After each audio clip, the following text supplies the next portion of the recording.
Welcome students in class 12th Commerce Economics.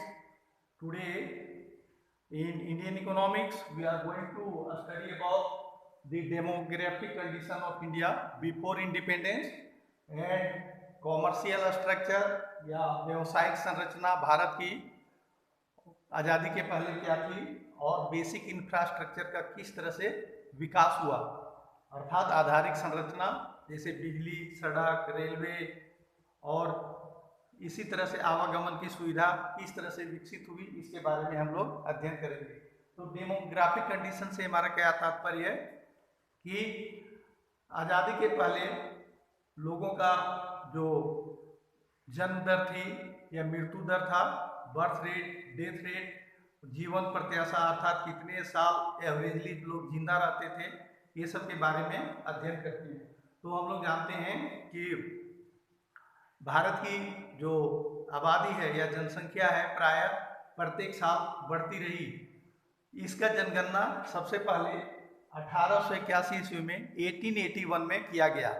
Bharat की पहली जनगणना 1881 में हुआ। उसके बाद प्रत्येक 10 वर्षों में जनगणना करते हैं, जैसे 1881 में हुआ, 1891, उसके बाद 901 और इस तरह से प्रत्येक 10 साल में हम लोग जनगणना करते हैं। तो भारत में पहली जो जनगणना थी वह 1881 ईस्वी में किया गया।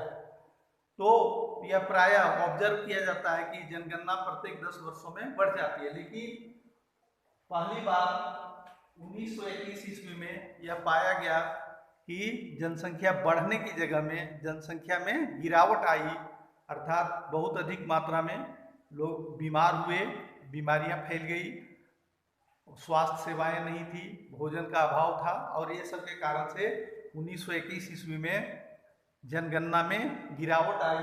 इसके कारण इसको ग्रेट डिवीजन ऑफ डेमोग्राफी कहते हैं। 1921 ईस्वी को जनांगीकी का महासंक्रमण काल कहा जाता है, क्योंकि इस साल में जनसंख्या में वृद्धि की जगह में कमी पाई गई थी, इसलिए इसको जनसंख्या का महासंक्रमण काल कहा जाता है। उसके साथ साथ में साक्षरता दर, जो लिटरेसी रेट थी भारत की, वह लिटरेसी रेट बहुत कम थी। केवल 16% लोग लिटरेट थे, करीब करीब 60% लोग ही लिटरेट थे। 16% लोग लिटरेट थी, जिसमें महिलाओं की स्थिति और दयनीय थी। महिलाएं केवल 7% महिलाएं ही जो लिटरेट थी या पढ़ी लिखी थी, तो महिलाओं की संख्या नगण्य के बराबर थी। और हमारे देश के करीब करीब 16% लोग, अर्थात यदि 100 व्यक्ति में केवल 16 व्यक्ति ही शिक्षित थे, साक्षर थे।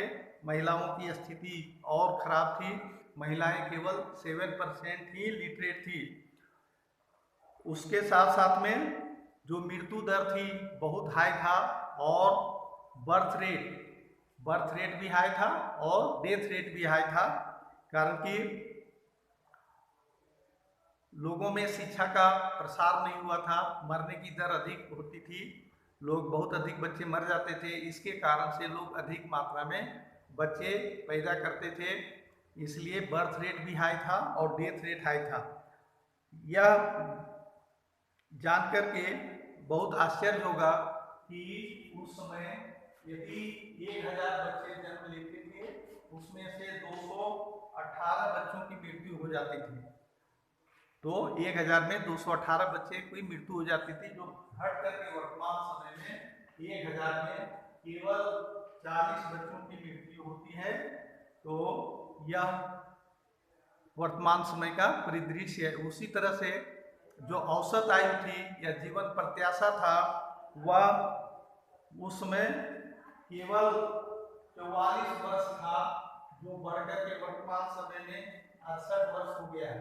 तो जीवन प्रत्याशा में वृद्धि हुई है, अर्थात जो जीवित रहने की संभावना है वह बढ़ी है। इसका कारण है कि स्वास्थ्य सेवाओं में वृद्धि हुई है, चिकित्सा सेवाओं में वृद्धि हुई है, भोजन या पौष्टिक भोजन मिलना शुरू हुआ है और शिक्षा का विस्तार हुआ है।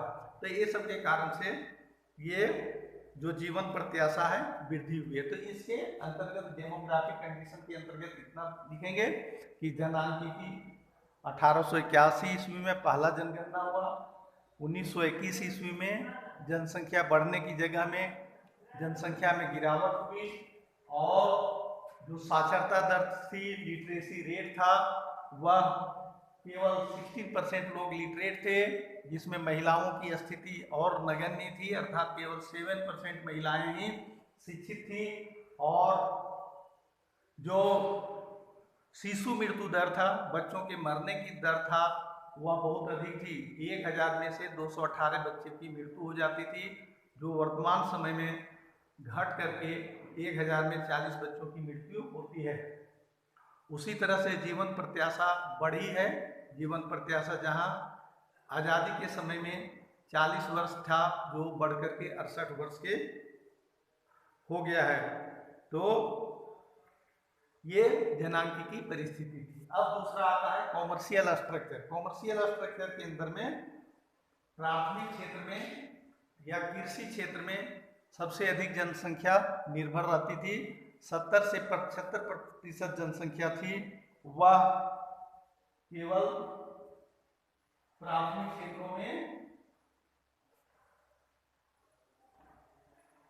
70 to 75% लोग प्राथमिक क्षेत्र में लगे हुए थे, कृषि कार्यों में लगे रहते थे। केवल 10% लोग औद्योगिक क्षेत्रों में या निर्माण क्षेत्र में लगे थे, और सेवा क्षेत्रों में करीब करीब 15% लोग लगे हुए थे। तो यह हमारा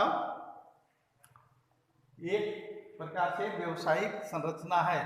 उसी तरह से आधारिक संरचना, या कह सकते हैं आधारिक संरचना में हम लोग बिजली, इलेक्ट्रिसिटी या एनर्जी को लेते हैं। ट्रांसपोर्टेशन, कम्युनिकेशन, सड़क, रेल या जल यातायात, हवाई यातायात, ये सब सारी चीज़ों को हम लोग कम्युनिकेशन ट्रांसपोर्टेशन में लेते हैं। उसी तरह से संचार में पोस्ट है, टेलीग्राम है, इंटरनेट है। तो ये सब सारी चीज़ों को हम लोग फोन वगैरह के ये सब लेते हैं। तो इन चीज़ों का विकास स्वतंत्रता प्राप्ति के पहले नहीं हुई थी। केवल 1850 ईस्वी के आसपास में भारत में रेल निर्माण का कार्य शुरू हुआ, और 1854 ईस्वी में बॉम्बे और थाने के बीच में पहली रेल चली थी। रेलवे लाइन और सड़कों का निर्माण करने के पीछे अंग्रेजों का उद्देश्य यहाँ से कच्चे माल अपने देश में ले जाना था और शासन व्यवस्था को कायम करना था। टाटा एयरलाइंस की स्थापना 1932 ईस्वी में हुई। तो पहली हवाई सेवा का शुरुआत टाटा एयरलाइंस के माध्यम से किया गया था। तो ये हमारे जो बेसिक इंफ्रास्ट्रक्चर है उसके बारे में यह स्वतंत्रता प्राप्ति के पहले का एक नटशेल या संक्षेप में वर्णन है। तो इन चीज़ों को पढ़िए, नोट्स बनाएंगे, और कल से दूसरा चैप्टर शुरू करेंगे। तब तक के लिए इसको पढ़ते रहें, नोट्स बनाएं। धन्यवाद, thank you, have a nice day.